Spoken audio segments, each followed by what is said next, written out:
Hey there, everyone. Welcome to A Craft Evolved. My name is Raymond Corrado Knudsen. This is my good friend and colleague, Jeff Gorsica. It is a pleasure to be here, man. Thank you. Together, hopefully, we're just through this series, we're going to completely and absolutely just take acting apart, put it back together, figure out what it is. Is that what we're going to do? That's what I think. Because, for a while, I thought I knew what it was, and now I don't anymore. And I think the only way we're going to get to the bottom of it is discussing it kind of like from our perspective for people just tuning in. We're both MFA graduates of the Actors Studio Drama School, and now we've been out of school for 4 years now, and now also the industry has changed suddenly, so we're trying to wrap our heads around what that means. And it was changing while we were still training, and it's still changing, and it kind of starts giving me the idea that it's always going to be changing, so we might as well just try to take stock wherever we are. Get inventory on it. Talk about it. It's all okay. Talk about your feelings. We're millennials. Exactly. This is what we do. It's exactly what we do. We sit around. We need to sit around and talk about our feelings a little bit, and being actors, perhaps even more so. The way we do, and just in general. But hopefully, we're gonna get into all of that as the series progresses. Now, our general plan and idea of this is this live stream right now. You're seeing it live on YouTube, and then afterwards it will be edited and worked on a little bit and put as a podcast on hopefully every podcast service that has ever been made. So you'll be able to hear it later as well. If you need to hop in or out, or you feel like you're missing something, then you can come back later and watch it on the podcasting service of your choice, hopefully. So, stay tuned and we'll see how that pans out. There's also the live chat is active. It's not one of those super fancy Twitch streams where the chat pops up on the screen and stuff. It does on your phone if you chat on your phone, but we'll be able to see it. Jeff and I are both watching it. So if you have any questions or you want to say anything, just, pop by, say hi, and we'll try to stay on top of it. This is literally an embodiment of a dream Jeff and I have had for a very long time. 2 floating talking heads, which we will be doing a lot of, but we will also try to keep up in chat if anybody shows up and has any questions. So fire away the worst thing, and let's this be a metaphor for the industry, right? The worst thing that can happen is you don't hear anything. Yeah, and that's it. That's where we're at. All right. So what are we going to talk about today, man? What do we have on the block for today? So we were brainstorming how to start this first episode, and we have 4 points that I thought we can hit on today that we were talking about. So I'll just like read them out so listeners can hear what to expect. Beautiful. I think the first one we were going to talk about is the future of acting, movies, and theater post COVID-19. What does that mean? What does that look like? What have we already been experiencing? Then to like also talk about what it even means to be an actor. Our next point we wanted to touch on was, what does it mean to even make it? What is success in this industry? Another point for this introductory episode that I thought would be awesome is to talk about grad school. I know when I was searching, Ray, I don't know if you were the same way, but like, I didn't know really what equity was, the acting union. I didn't know what it meant. I didn't know how you got in it. I knew that there was Juilliard and I knew that there was Yale, but I didn't really know much about other schools. So I did my own research, but I didn't have anyone just like talk to me about what can I expect from the program? What is the thesis process like? What is a movement class like? Could we just like talk a little bit about, all of that and what our experience was with grad school? And also what you become, what the different titles mean, and maybe what you can get internationally. Because let's just slide this in before we go to the last talking point there. Jeff and I are on 2 different continents. Believe it or not, Jeff and I are, well, you can't not believe it because you can see we're 2 heads in 2 different spaces. So, I mean, we're obviously in 2 different places already. We're on 2 different continents. Jeff is currently in the United States of America on the East Coast in... I'm currently in Philadelphia area. Kennett Square, Pennsylvania is the name of the town.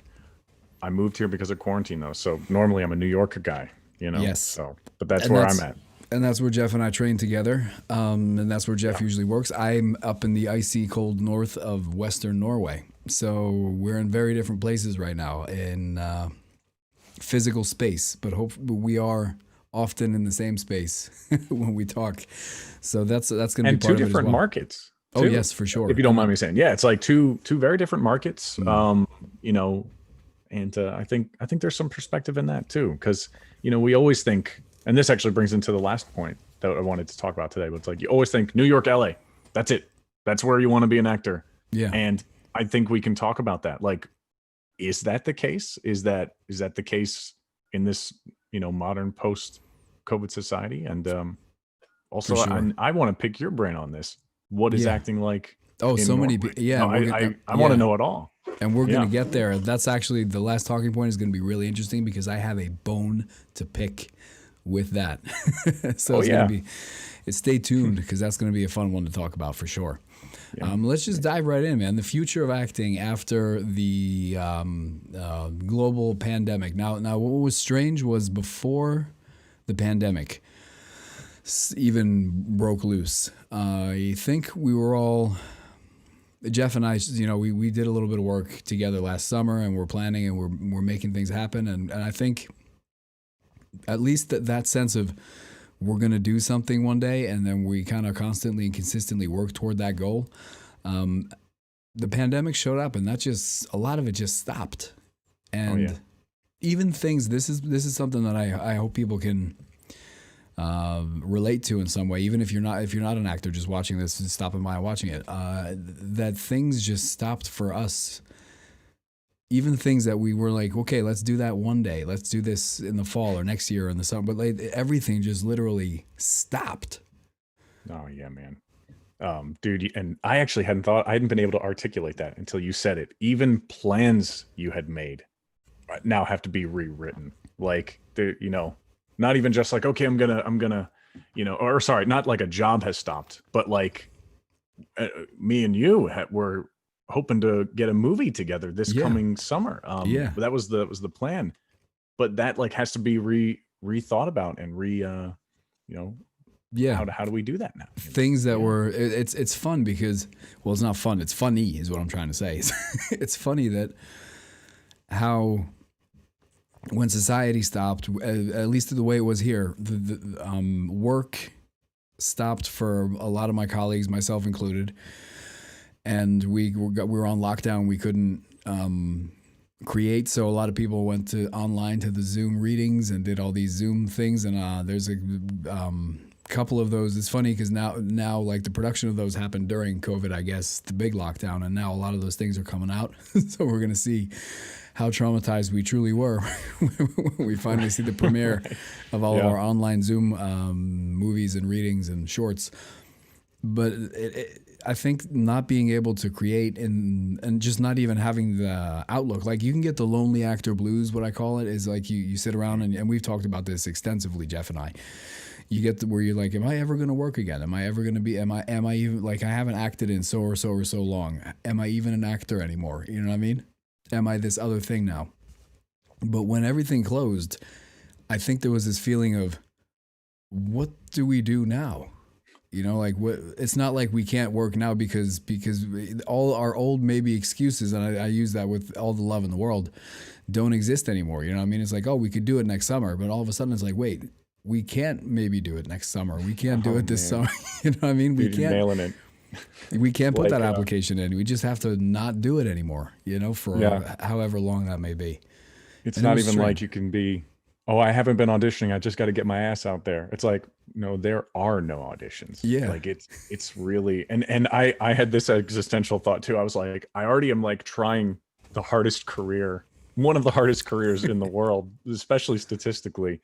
Oh, and now that you can't even do it. Like, yeah, it was already a 2% chance, and now it's a 0% chance. Like it really hit me, especially those first few months, man.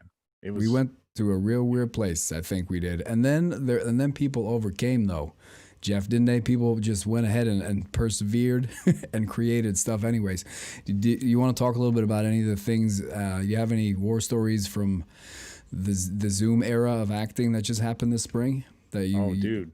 I mean, well, so I know we've just talked the negative, but I actually want to throw out one of the positive things. And I think this is something that I think all theaters will consider as time goes on too. But like doing things like the Zoom readings, and also now making sure that I saw this with the National Theater, they're putting up their plays of Shakespeare up for free, and it's up for like a week, and then they take it down. And like there's now an online presence to theater that never was really there, or like maybe some cool trendy theaters would do it. Now it's like, the theaters have to have an online presence, and I only see that as a good thing. Actually, I actually only see Zoom readings as an extension, as an addition to what a normal reading would be, hopefully, that we can get back to one day. Yes, as an extension and not a replacement. I like that idea. I really like it. Yeah. And you know, another one of our classmates, Julia, actually put together a writers group where like her and her fellow playwrights will bring pages every 2 weeks. And she's invited me to be an actor on this, but like, you know, the actors are kind of, you know, they come when they can, but the writers are always there. And now every 2 weeks, there's this writers group where they just share material. The actors will read it over Zoom and everyone will talk about it. That's amazing. Would that have even happened if COVID wasn't around? There's these little sprinklings of like it was always there. The opportunity for it was always there, but no one had the reason to like start it. But once you have nothing, it's like, well, wait, let's use this medium to our advantage. For sure. And that's a really interesting point you bring up there, because it changes.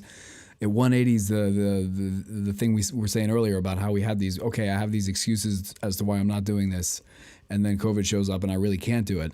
And now that is actually the other way around a little bit, isn't it? Where you know, theater might have been one thing, and even acting in general, but theater specifically, because, you know, with the readings, where now the necessity of having to do that online makes an opportunity for you. So instead of saying, you know, let's get together one day and read my play, and then anybody watching this who's in the business, you know what I'm talking about. Let's get together one day and read my play. And one, you never do you? You know what I mean? Many amazing plays and movies are in trash cans because people were going to get together someday and read a play.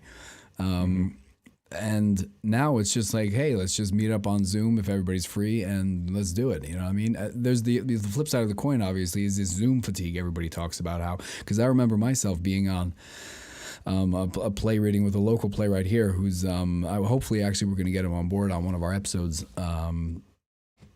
who got together a digital play reading with people just from all over the place. There were Norwegian actors, there were British actors, there were American actors, and we got together and we read all kinds of different plays.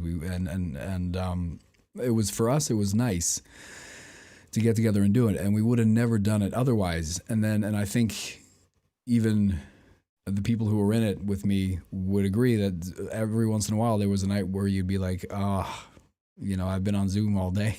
I just don't want to. And it's so strange to think that when we could audition, it was more like, okay, I'm choosing to not take this opportunity now. I know what it costs. You know what I mean? And yet Zoom, now we have that same mechanism going in our Zoom lives where it's like, but I just want to read this play. I want to be with the group now, but I'm so tired from Zoom that I don't know.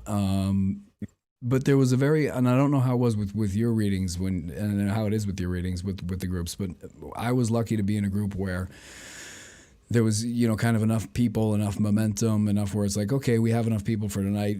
Sometimes people would just show up in the group and sit and watch the reading. You know what I mean? We just sit there and watch each other read. So usually people would step up and be like, yeah, we can, I can hop in if you can't do it. And it became a bit of a community for a while. And that was nice. So weekly you had this thing to hold on to, Yeah.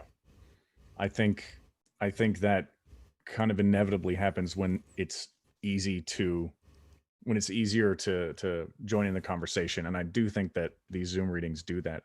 Cause you can't always go to a live reading, but like it's very easy to watch either clips on your phone or pop in on your phone too. And I think I gotta say that is a plus. And I also have to say, and I want your thoughts on this, like I am a fan of the Zoom audition.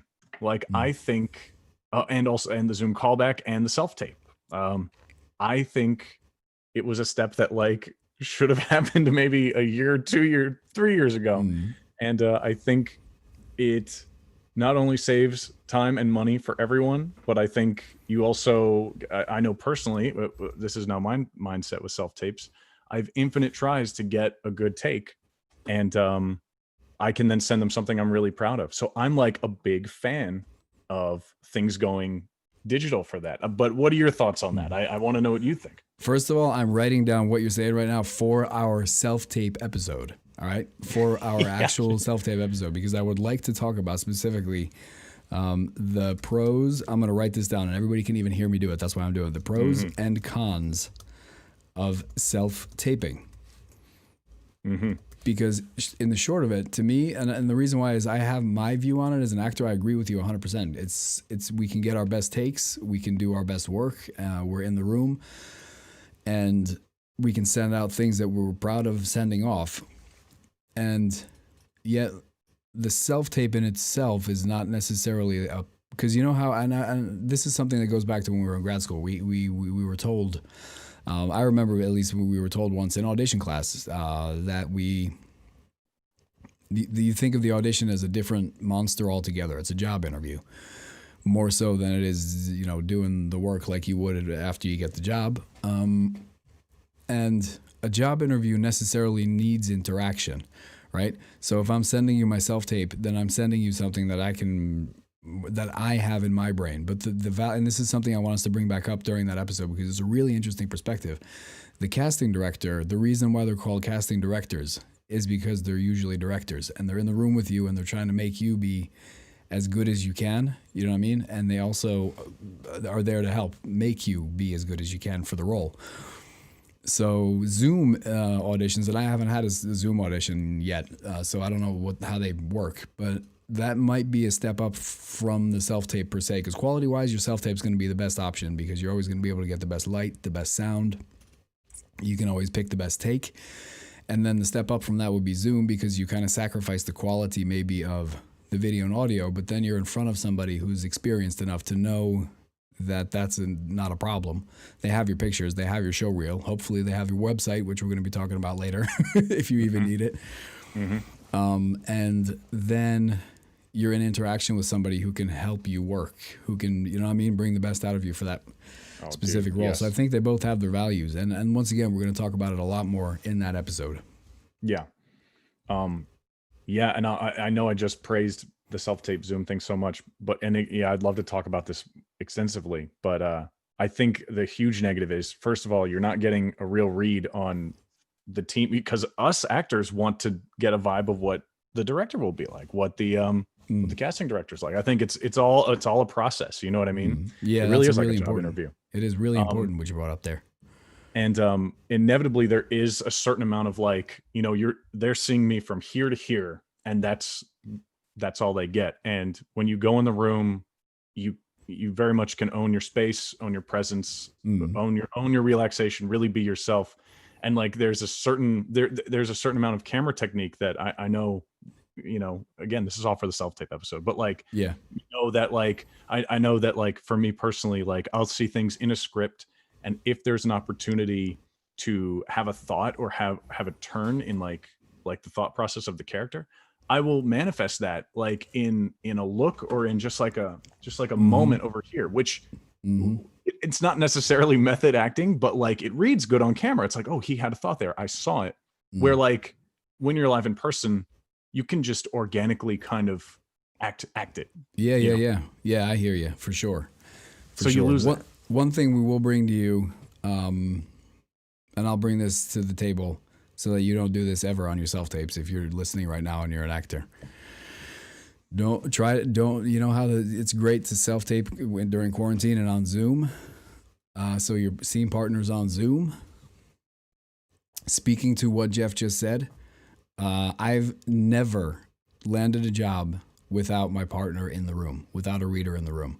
I've never felt good about a self-tape where my partner was not in the room. And this leads back to COVID era, trying to self-tape without being able to use anyone because there's no one available, because either they're sick or they're not allowed to go anywhere or hang out with you. But that's something we're definitely going to bring up during the self-tape episode, and it's relevant to this, is people in the room, being in the room with someone and looking them in the eye, and like you said, having that organic thought. It's a real thing. It's a difference. There's a difference involved for sure. I think that actors kind of have to up their director game with being able to like distance themselves from their tapes where and be like, okay, like I can look back at this and I can see this from what the casting director would see or the director would see. That's freaking hard to do. I think that's really hard to do. Me personally, it's another skill. It's another skill, man. Yeah. I tell you what. Where like I do have to say, when you're in the room, you can kind of just do it. You can connect with that reader. And you're right, dude. I've had I've had like scenes where, and this might be just for COVID when like we are quarantining, but like I just didn't even have the reader and I didn't have anyone around. So I just like read it and like I just paused. And I booked with that. So like nice.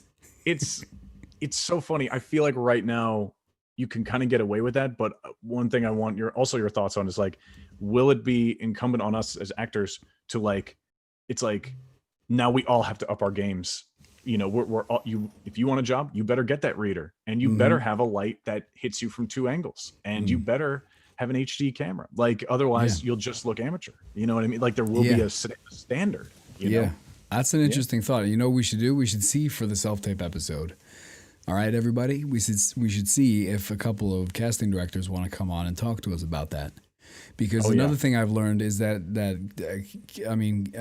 let's go for it and say casting directors are like, anuses.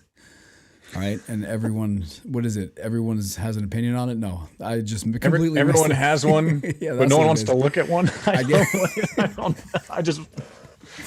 one likes what's out of them. Sorry, casting directors, but you're not wrong. No, I'm kidding. I have casting directors who are my friends now. Actually. Yeah, amen. That's what happens too in this world. No, but that's pretty much close to what I was trying to say. You're right. That's exactly what I was trying to say.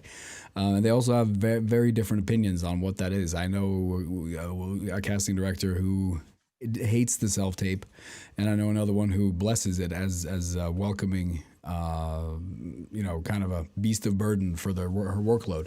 So it would be really cool to get them on and see what they think, because this is another thing that people got to get. And once again, we're talking about the self-taping episode, not COVID, but this, 3 episodes from now. Stay tuned. Exactly. We digress. But what I'm going to say before we can move on to the next point after we wrap this up. But, we're talking about it being a job interview. It's not necessarily only a job interview between you and a casting director. It's literally a job interview where you and the casting director are trying to figure out how well fit you are for that job.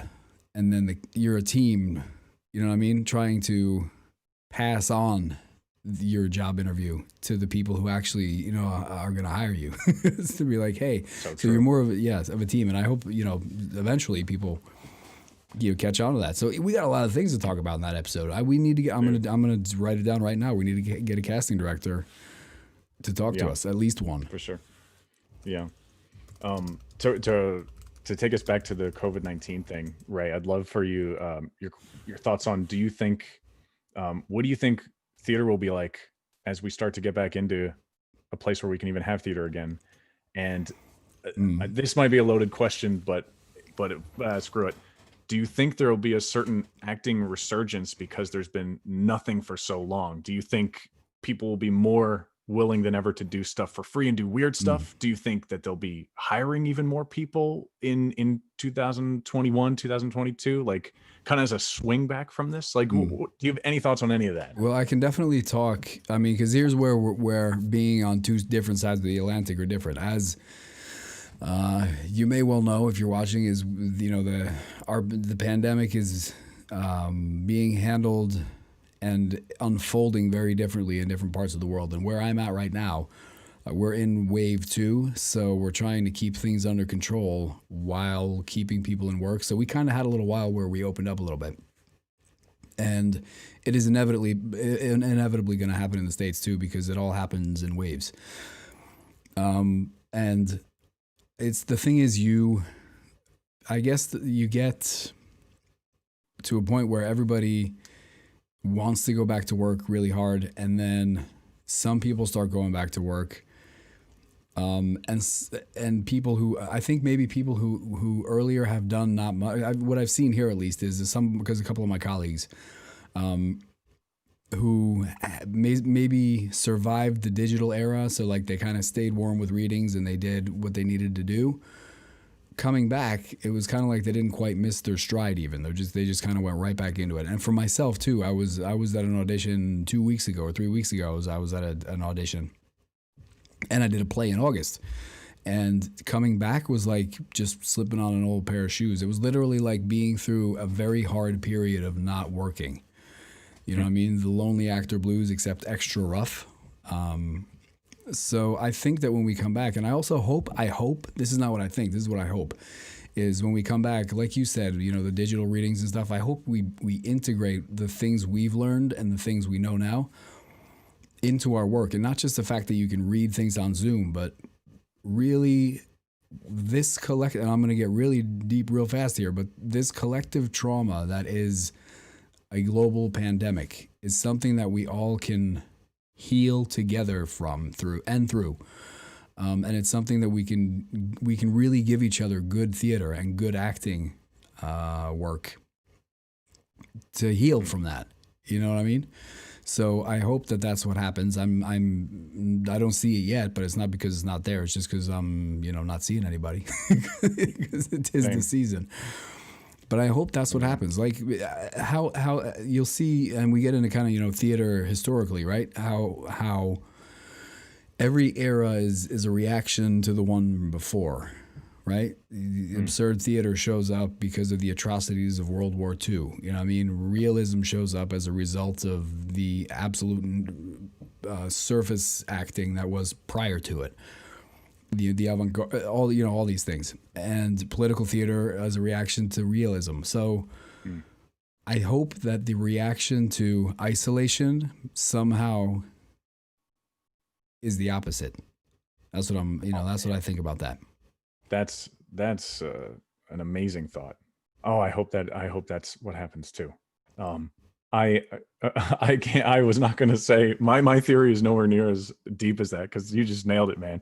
But like I was going to say, I foresee a lot of musicals, and I foresee a lot of comedies, and I think you know, and for better and for worse too with that. But I do think that like, because we'll be starved for just stuff that makes us happy and stuff that has a lot of spectacle. I do see that really being popular.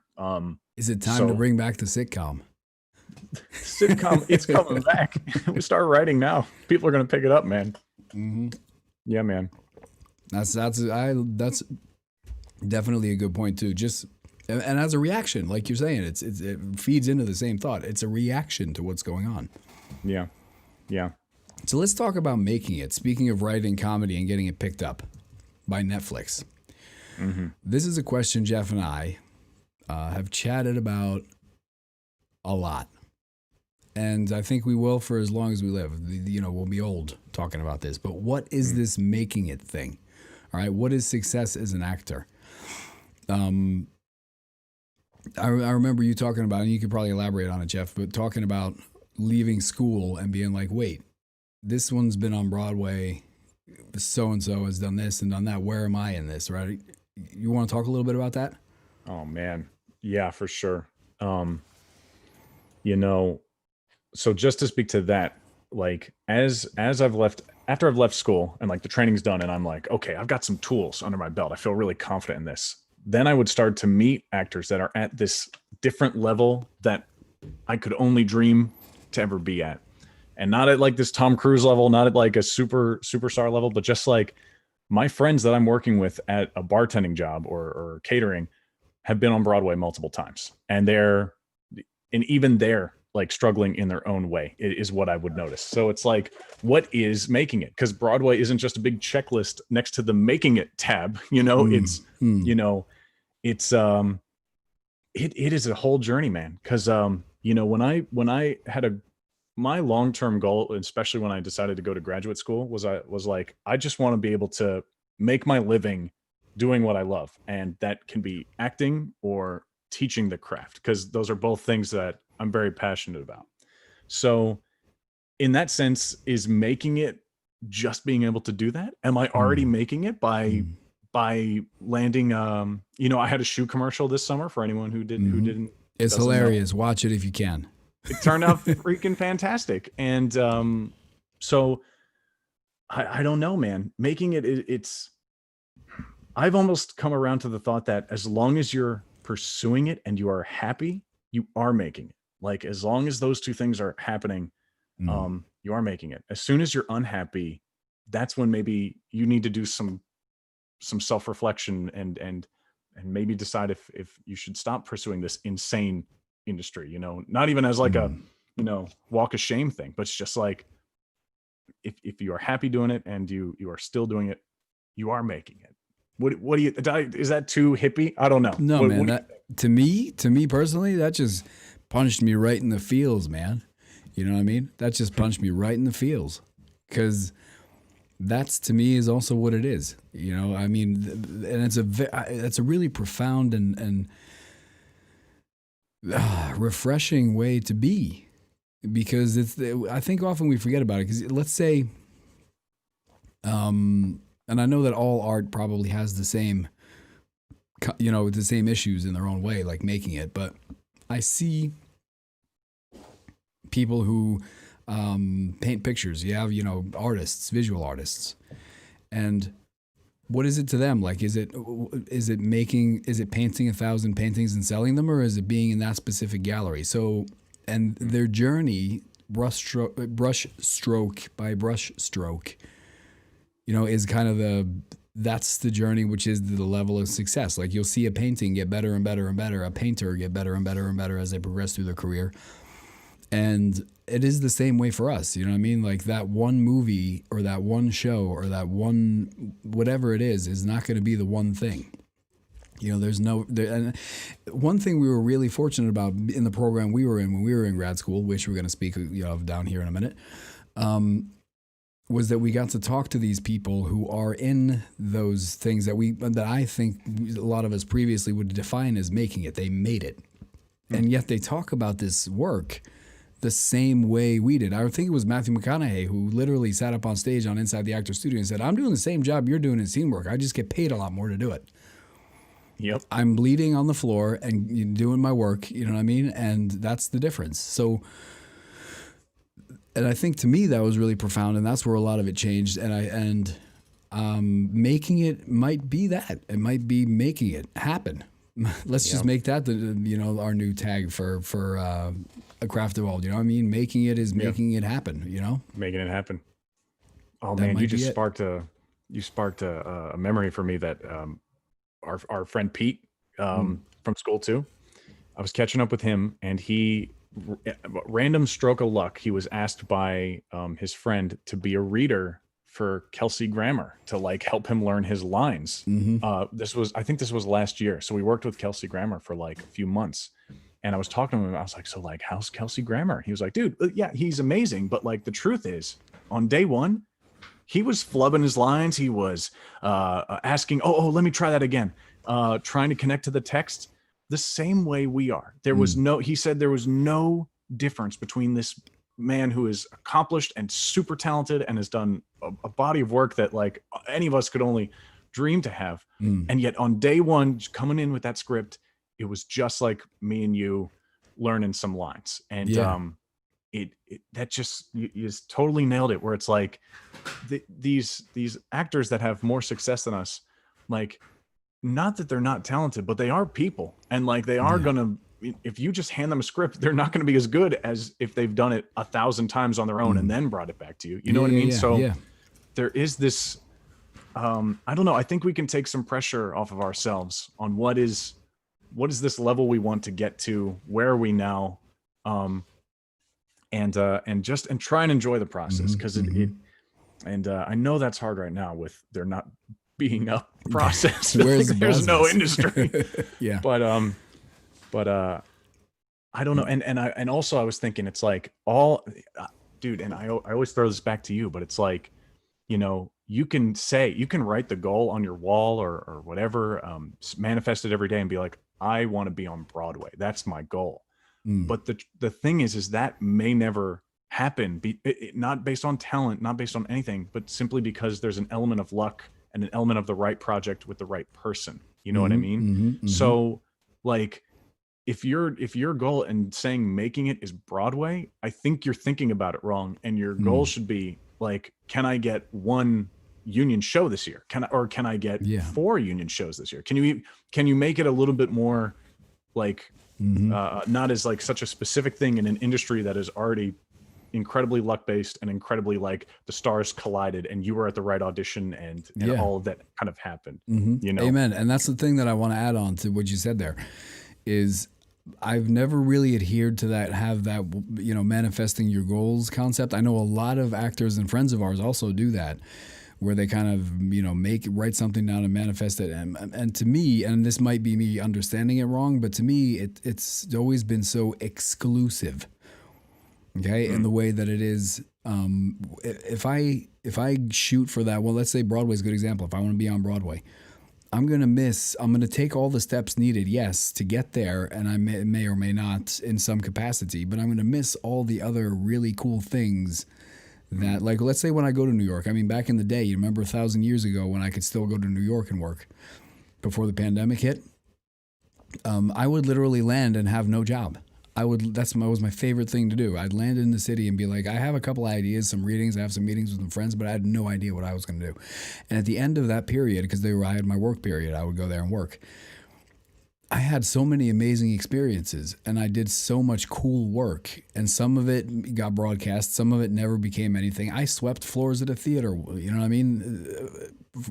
Just for money. And yet that whole experience to me as an artist has made me so much better and so many. I think that if I would have landed there with an idea that I'm going to go for pilot season, I'm going to only self-tape for this because I'm going to get this, you know what I mean? Then I would be excluding all the other really cool things that I, you know, can do, I think. And, you know, I mean, correct me if I'm wrong, if I'm reading or understanding that how incorrectly, but I think that the danger is it gets exclusive. Yeah. In my experience, you have to have an openness to this industry. If you are in it to be in a movie, be in a Marvel movie, like that is a great dream, but like, just like you just said, you would miss out on great opportunities that may come your way. So do your Malcolm in the Middle before you land Breaking Bad, you know? Oh yes, that's a perfect example. Yeah, and Bryan Cranston talked about how he would take every job.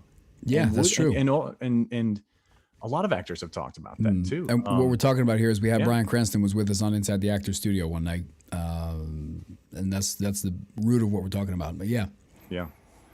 So yeah, man. No, and there's been weird jobs that I've taken that, you know, oh man, I don't even call it weird. I'll just say they came out of the blue. They weren't necessarily the goal, but I took them anyway, and then met new people, and new experiences came from that too. Yeah. That has absolutely happened. And maybe it was, and the one I'm thinking of specifically was a reading.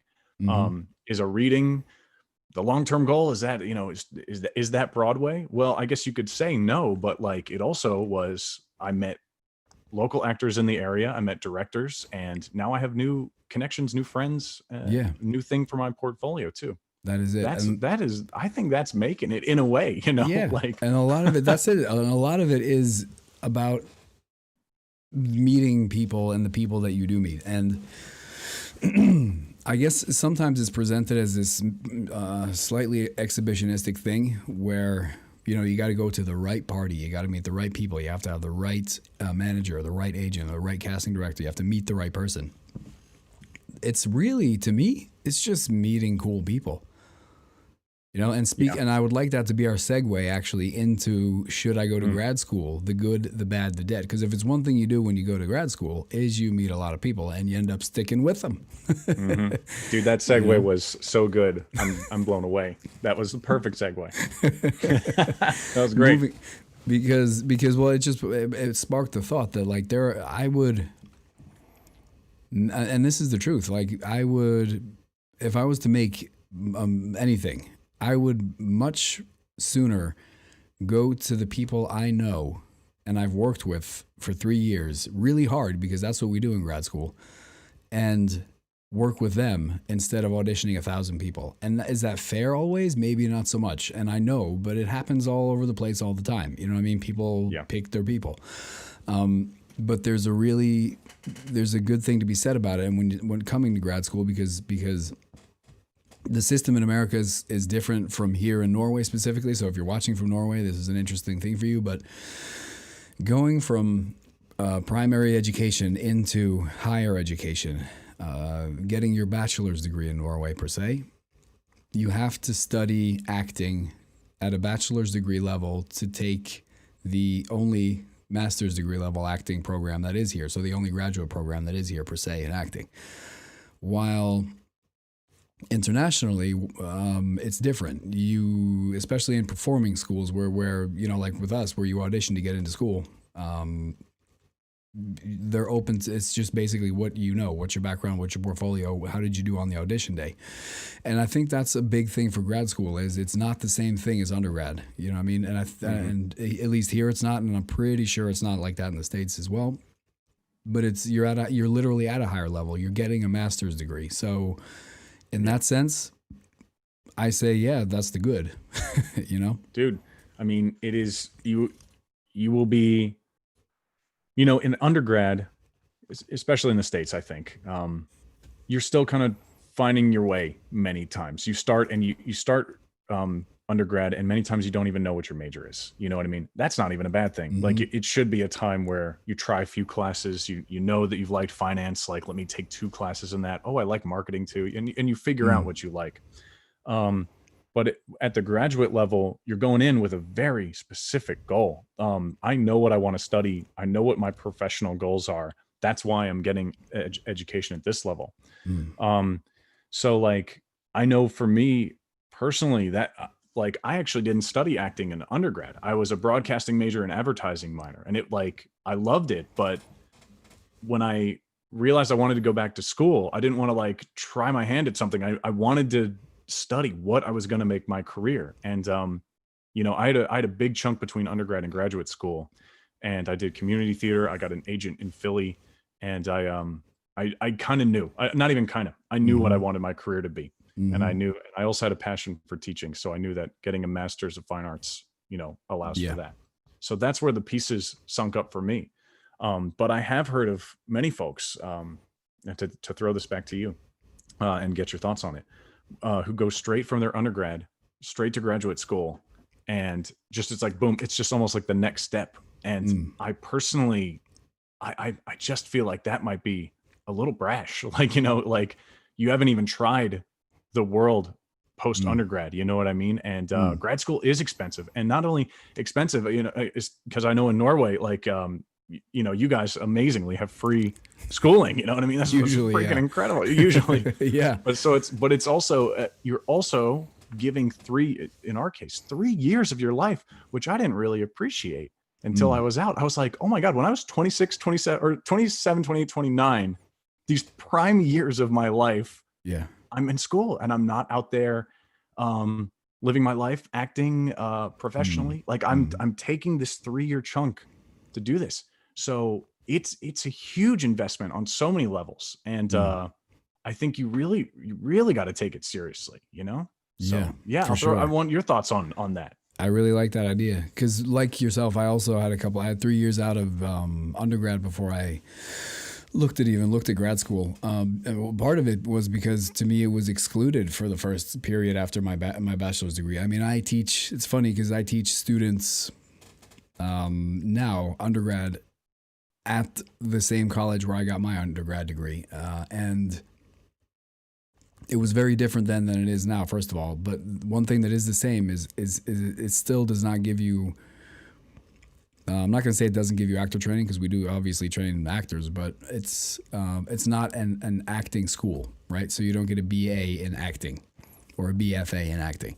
It's a drama and theater program. And I noticed that leaving there, I was like, what can I do with this? In this world, you know, so I tried, you know, freelancing, just like yourself, freelance acting, and doing a ton of different things, thinking, what could I really do here? I taught a lot of classes. I produced, you know, musicals. Got into musical theater with some colleagues, and I just tried out a ton of different things for 3 years. And then I saw this MFA program and I went, this is what I need to do. This is what I'm missing. That's probably the most important thing for me, is this is what I'm missing. And specifically this. And I think that's another thing about grad school, is you don't have to just get into Juilliard to get into Juilliard or NYU. You know, you look at them and you say, is this what I need? Because it's a two-way street, even though it feels like a one-way street where it's like, okay, I go there and then I have to, you know, give them my soul and bow down to the great MFA gods of whatever program it may be. Stanislavski gods. Exactly. The reality is, especially in grad school, it's a contract. You know what I mean? You go there to learn as much as you possibly can in the 3 years that you devote to that. And then you get back out on the other end, whatever you get back out on the other end. But at least your choice was that, oh, I need this. You know what I mean? And I think that's the more important thing. It's not that I need it because, you know, somebody told me that I need to go to grad school. I don't need it because it'll forward me in the industry, because, as you said, you give 3 years of your life to a program, or 2 years or 3 years, or however long the MA or MFA is. It's for you. It's probably the most important thing to say. And it is your time. Mm-hmm. It is your time. Yeah. And the thing too, and I only want to bring this up just because, like, you know, we're hoping that, you know, there'll be maybe prospective students who are looking at graduate programs. They don't know what program could be for them. They don't even know what to look for. And like, I just wanted to put this perspective out there, and again, get your thoughts on it. But, like, you know, our program wasn't affiliated with an equity theater, which means that all our work was done like during the school year, boom, and that's it. Then your summer's off. Then you come back, boom, you do your work, summer's off. And there are other programs out there that have things like a summer stock for their students, and it will be a professional show. They'll have professional credits and even get points into the acting union. Like, what do you think about, I'll say, the importance of stuff like that versus, like, maybe the program that fits you the best? Like, I guess my question is, like, do you go with like the program that really is like driving your heart, or the one that you're like, okay, so, like, you know, Actor Studio is in New York and has this wonderful reputation, but maybe you could have found a program in, I'll just say, like, Montana, and but it was affiliated with an equity theater, and maybe it costs less or something. What do you have any thoughts on that? Like when you're looking at school? For sure, and one should. I think one should. One should, because people go to school so that they can get better jobs. I mean, I think that's like the bottom line for all for all school. People go to school so they can get a better job. The funny thing about acting is a better job per se often is tied to unions. Myself being the leader of a local guild here in Norway in Norwegian equity, and the way you talk about some schools are connected to equity, some are not, but your conditions, right, that you work under as an actor, it's not going to necessarily give you, a job in Hollywood or a job on Broadway, but it will give you a basic equity or non-equity is kind of like the difference between the good jobs and the great jobs. You know what I mean? And it's not like the big roles. It's just the fact that you're safe. You know what I mean? You get the money you're supposed to get on time when you're supposed to get your money. You get your breaks when you're supposed to get your breaks. So going to something connected to equity might in some cases be better than going to somewhere where you want to train hard. You know what I mean? And I'm not saying you don't train hard in those theaters. You do as well. I mean, there are acting teachers all over the world who love the craft just like we do. And I hope they end up watching this, and nodding with us on the fact that we all teach as hard as we act. You know what I mean? Somebody asked me one day a silly question. They said, so you're an actor, and this is a fellow actor, an older gentleman who's been in the local game here a long time. He says, you're an actor? I says, yes, I'm an actor. I just haven't worked here yet. You haven't seen me. And he goes, and you also teach? I said, yes. And he goes, so are you any good at acting? I says, yes, I'm almost as good as I am a teacher. And to me, that, like, personally, that becomes like a mantra. You know what I mean? Because getting good at something, and for me and for you too, like talking about the MFA and teaching, getting good at something, for me, it made perfect sense to get the MFA because I didn't need to worry about equity because I come back to Norway and I'm equity, right? Because I have a professional degree in acting.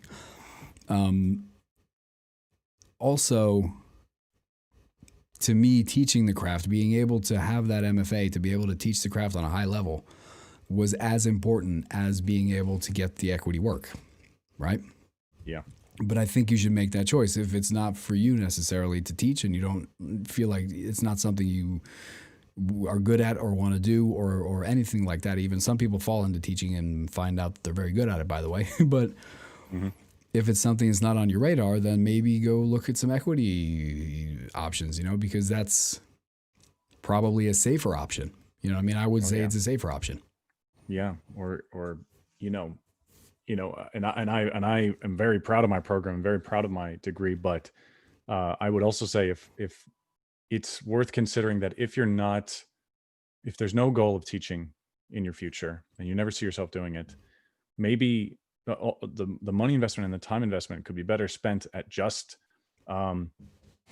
getting classes at a local theater or something, or like just building your connections organically there. Maybe there's also acting certificates that are very reputable, but don't cost as much. It's not just MFA or bust. Like you nailed it. It's like, you know what it is for you. It's the piece you need. And if it syncs up with your long-term goals, because it's a huge investment, man. Like, especially with a few years of reflection on it, huge investment. And it's a lot of money. Yeah. Especially in the United States. It's a lot of money in the States. I mean, I remember, and this is for any Norwegian student, bachelor's level student looking for their MFA. There are some amazing schools in America. There are amazing schools there. There are also amazing schools in Europe, obviously. But once again, what's right for you, right? But they cost a lot of money, and you just got to think, what do you want to do later? Because going to New York is kind of like going home. Being a dual citizen and being able to, or having the pleasure of paying taxes to two countries. It made perfect sense to go and do it because I knew the town, I knew the country, and it was easier to get in and do it. And my student loan is far more forgiving than it would have been if I would have gotten it through Bank in America. So it's, it worked out okay. But it is definitely an investment. It's a big thing. And see, to me, it's like follow your instincts. I mean, it's never nothing you learn at a school, and despite what you may hear, but nothing you learn in school is ever wasted. All right. Yeah. Your knowledge is latent. You have experiences. You are given ideas that don't really mature for a very long time. You contribute to your group or whatever, and it's different. Going to school in general is good for you. You know what I mean? I'm going to say that most people, it's good for most people. There are also people who are like, well, I can learn, practically and taking the classes and all these things, but the reality is, if you find there are so many different programs, and you know this, even in lower Manhattan, where we literally went to school, how many MA or MFA programs in acting were there? There were like 3 or 4. Easily 3. You know easily what I mean? 3. Yeah. Yeah. So there's something for you do the work and you try to find something that this is what I want to do. This is what's going to fit for me, and give it a shot. But I also believe that by the time, especially in the States where undergrad is 4 years. In Norway, they go to primary school for 13 years and there's a 3-year graduate or undergrad degree. Especially by then, you're roughly the same age anyway. You know what I mean? Really, if you really sit down in a kind of dark room with some candles and no music for a minute, if you want to go to grad school or not. You really do. You can feel it, you know what I mean? Yeah. And for me, it was like, I remember because I had a written bachelor's thesis for my bachelor's degree, and I just knew when I left that I was never going to do that again. Like, I was never going to get back in academia. There was no way in hell I was going to do that. 3 years out of school, I find this MFA program that just lines up with my way of acting and working and thinking, my artistry. And on top of it, it's an MFA. So, and then I was like, well, maybe not so bad. And then, of course, our thesis ended up being our off-Broadway debut for many of us, at least. So there was no written thesis there. But like, even now, I'm teaching at a college, and I could work towards a PhD. But if you asked me that when I left my bachelor's program, I would tell you, no way, Jose, never. I'm never put myself through that again. But there's a process. It's a process, and you got to find what you like and what works for you. You know what I mean? Yeah. And I just wanted to probably say that it's never really wasted. I mean, I know the debt's hard. Classes are hard. It's your golden years too. Exactly. So usually you go in your mid-20s, sometimes a little later, but even then, dude, you're in your prime and you are in a classroom. Like, you are not out there. Yeah. It's investment. And the question is, what else am I doing? What else am I doing? Like, am I? Yeah, sure. What else am I doing that would be what I want to be doing? I have this concept I try to teach, and when I teach, and it's also something I try to live by myself, is you do what you feel like you should be doing until you don't feel like you should be doing it anymore, and then you do something else. Yep. That's it, isn't it? Yeah. So, Jeff, being in Philly, let me ask you a question. Oh, I had one more last thing I wanted to say on just that last topic. Just on what grad school can also give you, this is a very positive thing, is I think it can also sync you up in a very intimate space where you're working very hard with people who are just as passionate as you, and sometimes more talented, sometimes less talented, whatever, but you can learn from everyone. I think that's the thing you could say.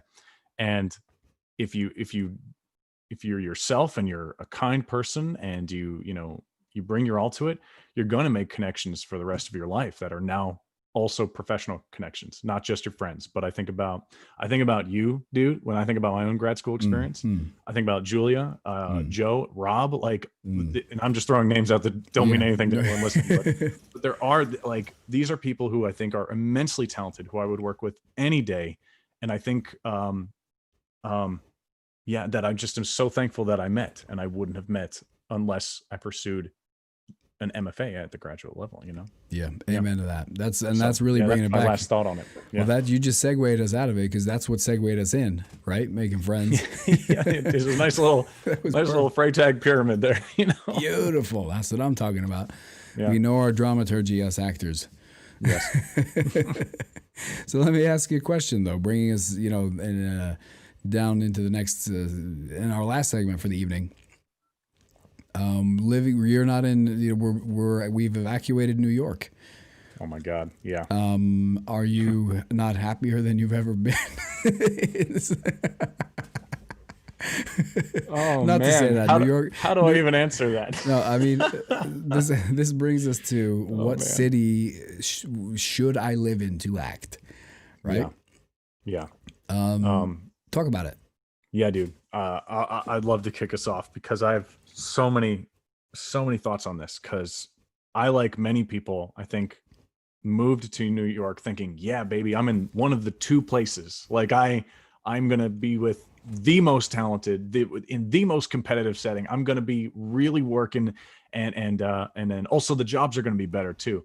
And to an extent, I will say that is true. There's definitely tons of competition there.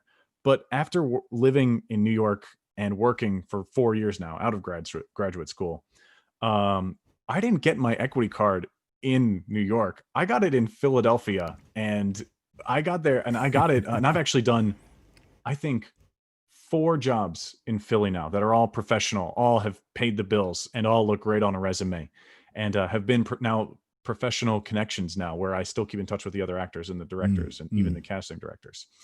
And I guess what I'm trying to say is that, and this kind of ties into the post-COVID world where now auditions aren't even in person. It's like the main thing that I was getting from New York is that it was this audition hub. Like you get your, you join Equity and then you go to the Equity Audition Center. Auditions are happening daily, right? But to discount the other cities, you're just shooting yourself in the foot. And I truly have changed my tune on, is it New York, LA, or bust?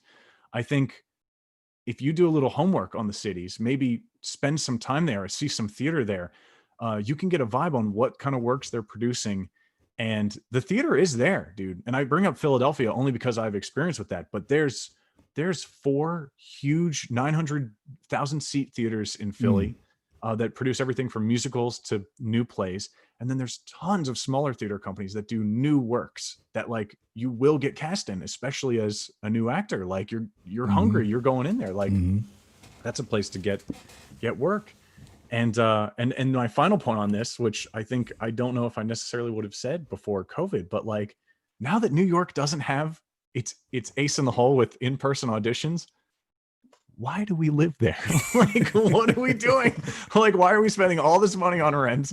Why are we killing ourselves in this city where we're all packed into little sardine apartments? I think now, since all auditions I've had for the past 9 months have been over Zoom or self-tape, and I have been living in Philadelphia, and it's been working. My 2 agents are in New York, and they are thrilled that I'm still able to work. And I have access to a car here, so I can drive to New York if there is a job. So I guess all that is a long story short to saying that I fundamentally don't think it's New York, LA, or bust. I think every city has its own character. Every city has its own thing that it's passionate about, whether it's Boston or in Philadelphia. I know they love new work. And they love working with Philadelphians. It's really, really cool. It's a very supportive community. And so that's that. It is wild where I do think it used to be, yeah, dude, you want to be an actor? Move to New York. I don't think that's the case anymore. Well, and I'm going to add to that now. And first of all, thank you, because that was probably the main segment of the evening. Just well placed, like a boss. And I'm going to add to it, because I remember I come back, or I would, and until the world exploded, I would come back to New York to work. And I specifically said that, right? Because having spent my time in New York, and I just had this feeling of what to me, what is great about New York? You guys and the city. I mean, not the city, the people in the city. Right. That make things happen. Yes. You know what I mean? That's what to me was great. And I realized, because, and this is probably something that goes back to growing up here and being in New Jersey and in the States and visiting in the summers or over vacations, is I get this perspective. When I leave, I really have to think about what I miss, because every time leaving the States feels like I'm leaving home. Every time I leave here to go to the States, I feel like I'm leaving home. It's really weird, and it's always been really weird, but it's really made me have to reflect on what it is about that space, that place, that city that I miss when I leave. And it's the people. It's the people that make things happen. It's not the buildings. It's not the subways. It's like you said, it's not living in tin cans and traveling around in tin cans. It's the people that make things happen. And I try to bring them and you here to work so we can breathe. You know what I mean? Because just so everybody can spread their wings and work and breathe a little bit. But also, when I go back with the mindset exactly what you're talking about is I can get in. You're like, I can get in the car, I can go to New York and work if I need it. Because it's a hub. It's where things happen. And I think that in itself is just as important as being a New Yorker or living in New York. You know what I mean? And I know that this is probably going to, get somebody sore. But New York, and everybody who lives there knows this, it's a city for work. People come there to work. You know what I mean? The 1% come there to play. That's fine. I'm great with that, because the rest of us cater to them. But and we see it. Literally, because I'm a caterer. Exactly. We see it. All right? So we see that. But New York is this steel machine that's built for work, and it's really good at it. You know what I mean? Everything from the theater scene to film and TV production to Wall Street, like it or not, whatever you want. It's a place where you go. It's a machine you go to work. And yes, like you said, the competition is hard. The work is at a very high level. But if you have the people and you can make things happen, then that's what it's for. To me, I like using, let's say, I feel that New York is a tool. Does that make sense? Yeah. I literally think that's true in that it is the hub, right? But that's all it is. Like, and pluses and minuses with that, Mm-hmm. So but then again, I also think that there are other hubs too. And I've heard that Austin, Texas has fantastic theater, Mm-hmm. and a fantastic film scene, Yeah. And you can make it happen, and that's bringing it out of New York into the rest of the world. I mean, they just shot literally where I live in a very small place, an extremely small place. That's in a valley by a fjord in Western Norway, in the middle of nowhere. They shot Mission Impossible 45 minutes from here. The sixth one? He was here. Tom Cruise and the whole crew were on a big ass ship this past summer shooting Mission Impossible. God, that movie was good. Your country did great. Well, that movie was awesome. Thank you. They did, and they did a Star Wars film as well up north. One of the what's the one where the come on, help me out. The snow planet with the walkers. Oh, that's got to be Hoth. That's got to be Empire Strikes Back. Yes, they shot Hoth. Oh, very up cool. North. Cool. So it happens, and this is in Norway. It's a tiny country, Alaskan style, in the middle of, on the border of the Atlantic Ocean. London is a flight away. Stockholm, Sweden. There's Oslo, obviously, where they produce film and TV here. So there's so much to do. I mean, you could live your whole life in not a big city and really do it. You know what I mean? But I do think that it's important to have gone there. And like you said, either go see the theater in New York or see the film scene in LA, or be a part of London and see what's there for a while. If not train there, just take it in and learn the stride. Because that's something that I do bring to all the work that I do, be it in New York or outside or anywhere else, is you bring that stride into it. You know what I mean? And it's like, in it, I'm not going to say in it to win it, because that's a really shitty example, but you just go all in to do the work. Because in New York, it's like, okay, I finally got a job after how many months not working, and I'm here and I'm doing it. So you bring it in there like your life is on the line. Yeah. And I think that's something that's important to do, to experience, even if it's a valuable experience to bring from the city and bring to your work other places. is what I'm gonna, what I think about that. So I don't know. Do we need to live in, like you said, like the advent of COVID, like we wrote in our talking point? Do we need to live in New York or LA anymore? Does one ever need to live in New York and LA 100%? You know what I mean? Be there for a while. I would say this is my thing. Be there when you need to be there, when you feel like you need to be there. Absorb, that machinery, and then take it with you to wherever you may be. Like you said, Austin, Texas. I mean, Georgia, where they did the whole Walking Dead things, right? And around Atlanta. Oh, yeah. There were probably so many people working there. You know what I mean? Like, things happen everywhere, even though it doesn't seem like things happen everywhere. Especially, and I will admit this, when you're in New York, it feels like New York is the only place in the world where things happen. and it feels that way. But yeah, I mean, like you said, go somewhere else. There might be someplace closer to home, someplace cheaper. Speaking of grad school, to tie that in, but I mean, I wouldn't write off the big cities either, because I mean, that's where it happens, right? Yeah. Oh yeah. And this is kind of the intangible, but I know for me, my experience moving to New York, like, you kind of have to be your best self every day, or you won't make it. And that includes like if there's an opportunity for an extra shift at work, you take it.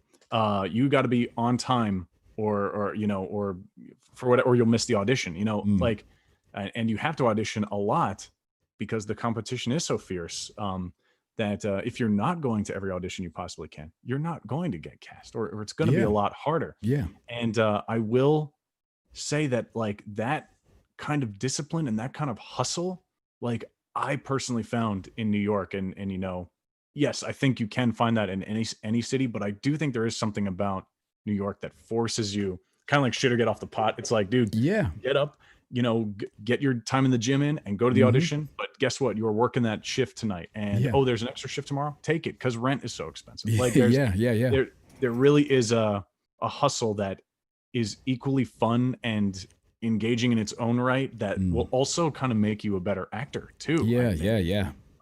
Where I just think that I don't want to speak out of turn, because I'm not going to say like you move to Kansas, you won't hustle, but I'm just saying that I think just by the very nature of New York, you get a drive and a hustle that I don't think you get anywhere else. For sure. That's my personal take on it, Yeah, it's a machine. Yeah. But that's also why it's important to get out of there. And maybe, like, I love what you said, which is like, maybe you should just like plan a few years there, but then take what you learned there and then take it to another city or something. You know what I mean? Don't feel like it's New York or bust, but living there is important too. Yeah, for sure. I mean, it's definitely, and try to train there if you can, even to be New York or LA or anywhere where it happens, West End in London, Berlin, you know what I mean? Go to the Moscow Art Theater in Russia. Go where things happen, because that's where it'll rub. I feel this is something that I must say, and we might be able to, somehow wrap this up in a neat bow tie together, try to bring this sucker in. Yeah. But the thing is, wherever you go, if you find those hot spots, those places where you are fed as an actor and as an artist, then that's the right place to be. That's the place to be then. You know what I mean? And if you know what I'm talking about, you know what I'm talking about. Those places, like you said, in New York, where that energy just hits you and you go, whoa, and you just get into it. It's not because, and then you grit your teeth and you say it's tough, it's the hustle, but everybody's talking. That's the beauty of New York. Everybody talks like that because everybody's in the same boat. But that energy you get from being there, and be it a specific city, be it grad school, be it whatever. And so we were going to talk about COVID, and then we're talking about dreams of going places after COVID, but that's important, I think. You get there, you let that energy just get you, and just you work, and it makes you better. It makes you tangibly better as an artist. Yeah. It's gonna be wild to see, how we get out of this, and how things get back to some semblance of normalcy. Because I do see, I know we've already touched on this, and but I do see Zoom auditions being the norm and self-tapes being the norm. And so I think that just makes it even more the case that, you know, you don't necessarily need to be in New York City or in LA. You can live outside of it, maybe live in another place that has opportunities and then go there. So for sure. Yeah. And on that note, speaking of moving forward, all right, if you're watching the stream right now and you're like, what is this? Hit that big fat red pulsing subscribe button. You'll know every single time we go up with this. I think we're going to stay on this channel for now. Since we did it, we'll stay here. Tell your friends about it. All right. Hide your kids, hide your wives, because we are going to be podcasting moving forward. We got a lot of stuff to go over and we have a lot of stuff to talk about. So you do that also. And I use, I'm going to use this one. I'm going to say hit the like button if you liked it, because it's important. The YouTube algorithm likes it when you hit the like button. It's not just for us. So we like it. Yes, exactly. We also like it when you hit the like button. Yeah. So just do it. Just do it. All right. Take it nice and easy. And thank you very much for stopping by and listening, if you were listening. Do you have any concluding and ending thoughts for us this eve, Jeff, besides adieu? Oh, man. Just if you tuned in, thank you. I hope you enjoyed our talk today. Me and Ray have been talking about doing this for a few years now. So to finally have episode 1 happen is just a thrill for me. Like I'm stoked. So I can't wait to get to our next upcoming episodes. Like there's so much to talk about with this industry, There is, and join us, please do. It's wild. And now our next step is going to be moving this to podcasting platforms. We're going to see where we're at with this one, and then moving forward, we're going to try to get this sucker released so you can have us just talking in your ears on your way to work or on your way to the gym. Moving forward. We're at auditions. At all Zoom auditions. You know what? We would be honored if you would like to use us as prep for your Zoom auditions. Alrighty, guys. Take it easy. Everybody, have a beautiful day, afternoon, evening, wherever in the world you may be. Jeff and I are heading out. We'll see you next time. Adios. Yes. Good night.